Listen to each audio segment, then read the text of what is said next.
joins me now live from Lahore, I think, Mr. Khan. Is that correct? That's right, Sangita. I'm sitting in Lahore. The pictures that we saw, as I say, were sent around the world. They created deep shock in Pakistani communities in the diaspora. Just describe to us how that arrest came about and what it felt like to be in the middle of it all. Well, Sangita, it was meant to create shock, and it was meant to, provoke my followers to demonstrate, go out in the streets, because I was on bail. There was no reason I should have been arrested. I was sitting in the precincts of the Islamabad High Court, about to appear in the court, and I was abducted. And it wasn't the police. It was basically a commando action. And I guess I should be flattered that at the age of 70, they needed commandos to pick me up. I mean, police could have sufficed. I wasn't going to resist arrest. But it wasn't an arrest. They abducted me from there. And later on, and let me say, abducted like I was some sort of a terrorist. I mean, the way they came in, broke the windows, beat up the staff, beat up the people who were guarding me, beat up the lawyers. And then the way they took me in this Jeep. So it was going to provoke a reaction. And there was a reaction because the Supreme Court later ruled that this was unlawful, what they had done. But the reaction, there was a reason why the government and the establishment wanted the reaction, because they used that to crack down on my party. And 10,000 people in 10,000 members of my party within 48 hours were jailed. And all my senior leadership was jailed. And this crackdown, they justified because there were these demonstrations. And in the demonstrations, there were about 4 buildings that were set on fire. And they based this on the arson, this crackdown. So we've had the most unprecedented crackdown in the history of our country. It's never happened like this before. Mr. Khan, the Pakistani government, of course, and the ruling party take a very different view of what happened. They have filed 160 criminal charges against you that range everywhere from corruption all the way up to terrorism charges. The Interior Minister, Rana Sanullah, accused you of personally planning the attacks on military installations in the past, and they say that you are somebody who is attempting to destabilize democracy in Pakistan. What would you say to that? Well, firstly, there were already 140 cases on me before this incident. So 140 cases of 40 or 50 of terrorism and blasphemy and 2 of corruption and so on. I mean, sedition, treachery against the government and so on. So this only triggered more cases. While I was in jail, I mean, I was completely cut off from everyone. I mean, since then, I've had 30 more cases on me. So, which again include terrorism and so on. But my point is that surely there should have been an independent investigation of what happened after I went to jail. Surely this arson should have been investigated independently. Bear in mind that there were 25 non-violent people protesting peacefully were shot dead.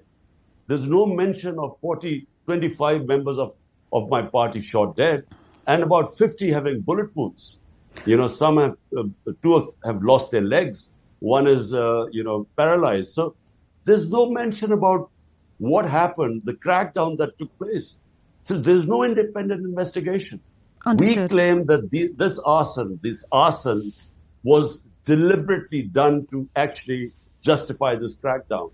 We believe that this was exactly what happened when Adolf Hitler used in 1933, the arson in the German parliament, in the Berlin parliament. He used that to crack down on the communists and just finished off all opposition. I understand your point. This is what's happening here. I understand your point, which is that you're accusing the Pakistani government or the Pakistani ruling party of trumping up claims against you and inciting violence in order that they can find a reason to arrest you.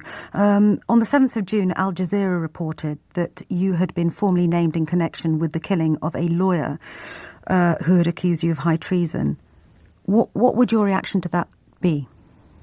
Look, this was one of the cases which subsequently was thrown on me. A lawyer out of 150 cases, that now it's 170 cases, then 150. One case was of a lawyer having a sedition case against me. It was so insignificant, that case, that it doesn't even register on my radar. Out of 150 cases, why would I worry about an additional case? So this lawyer gets assassinated. The wife says it's a family feud. The son initially claimed it was a family feud. Then he was kept by the authorities for 12 hours, and then he changed it to blaming me for the murder. Obviously, I'm going to contest it. It's a joke. But let me just say one thing. Look, why is the government doing this? So let the listeners understand what is going on in Pakistan. Well, I was going to ask you about this because when your arrest was reported and we saw those images around the world, many people were commenting, both inside and outside Pakistan, saying that the reason this was happening is because you had colluded with the Pakistani army to gain power, and when you fell out of favour with them, they essentially kicked you out. And they're going to ensure that you no longer have a part to play in Pakistani politics. Well, partly correct, because in 2018, when we won the elections, we did not collude with the Pakistan army. We won the election, but half of it is right that the army did not oppose us. So if at that time, if the army had opposed, it is arguable that they are so powerful that we might not have won the elections. But subsequently, since I've been ousted from power, the army or the military establishment is siding with the government parties. There are 12 of them. Now, in the 37 by-elections since then, since me being out of power, my party has swept 30 of them. Now, all opinion polls say that the rating of my party is 70-80% above, which is why the government is petrified of elections. They violated the Supreme Court verdict, which was supposed to hold elections on the 14th of May. They refused because everyone knows that whenever there are elections, my party will win. So instead, what they're doing is trying to ban the party. So because they can't play the match, they want a technical knockout. And hence, all these 170 cases. Remember, I am known in this country for 50 years. I never had one criminal case against me. How come there are 170 in the last few months? So no one believes what's going on. And well, what many commentators will say, Mr. Khan, is that the reason you have this long string of allegations and criminal charges brought against you is because Pakistan has not been a functioning democracy for very, very many years now. And it is essentially a country that is run by the army. And it's interesting hearing you say that when you won power, the army didn't oppose you. In other words, they allowed you into government, and now they are disallowing you from government. That's the greater problem here, isn't it? That democracy just simply isn't thriving in Pakistan. What's the solution to that? Well, you're right in a way. Half our history we've been ruled by a 70-year history. Half has been ruled by military dictators. The other half by these two families. So I am a newcomer. I came out, 3.5 years was an anomaly in Pakistan. Now, your point is right that the military establishment, once it removed me, and establishment means the army chief. It's not some democratic institution. It's just one army, the chief, when he takes a decision, the disciplined army follows it. So he took a decision that I had to be ousted. What he expected was that my party would finish. As is normally, whenever an establishment goes against a party, it has no chance of winning.